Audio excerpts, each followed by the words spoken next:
Love and കണക്ഷനെ കുറിച്ചാണ് പറയുന്നത്. Love and connection എല്ലാ മനുഷ്യർക്കും, പ്രത്യേകിച്ച് ഫാമിലിയുള്ള ഏതൊരാൾക്കും ഉണ്ടാവുന്നൊരു കാര്യമാണ്.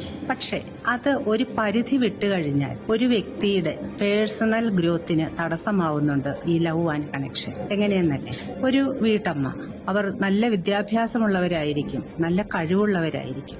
പക്ഷെ അവരുടെ വീട്ടിൽ നിന്നൊന്ന് പുറത്തേക്ക് ഇറങ്ങാൻ പോലും ആവാത്ത രീതിയിൽ ലവ് ആൻഡ് കണക്ഷൻ അവരെ അഡിക്റ്റ് ആക്കുകയാണ് ചെയ്യുന്നത്. അതിൽ നിന്ന് അവർക്കൊരു ബ്രേക്ക് ചെയ്ത് പുറത്തേക്ക് കടക്കണമെന്ന് ആഗ്രഹമുണ്ടെങ്കിൽ പോലും അവരുടെ ജീവിത സാഹചര്യങ്ങൾ അവരെ ഒതുക്കി നിർത്തുന്നു. എന്തുകൊണ്ടാണ്?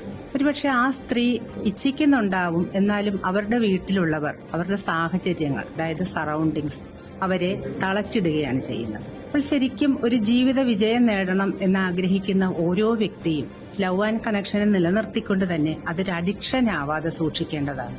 അഡിക്ഷൻ ആവാതെ സൂക്ഷിച്ചാൽ മാത്രമേ ഒരു വ്യക്തിക്ക് വിജയം നേടാൻ കഴിയൂ. പാട്ട് പാടുന്നവരുണ്ടാവാം, നൃത്തം ചെയ്യാൻ അറിയുന്നവരുണ്ടാവാം, എഴുത്തുകാരുണ്ടാവാം, അതുപോലെ തന്നെ ഈ സമൂഹത്തിൽ ധാരാളം കഴിവുള്ള വ്യക്തികളുണ്ടാവാം. BSc BEd ഒക്കെ പാസ്സായതിനു ശേഷം ഒരു ജോലിയും ചെയ്യാതെ വീട്ടിൽ അടുക്കളപ്പണിയും വീട് വൃത്തിയാക്കലും മാത്രമായി കഴിയുന്ന ധാരാളം സ്ത്രീകളുണ്ട്.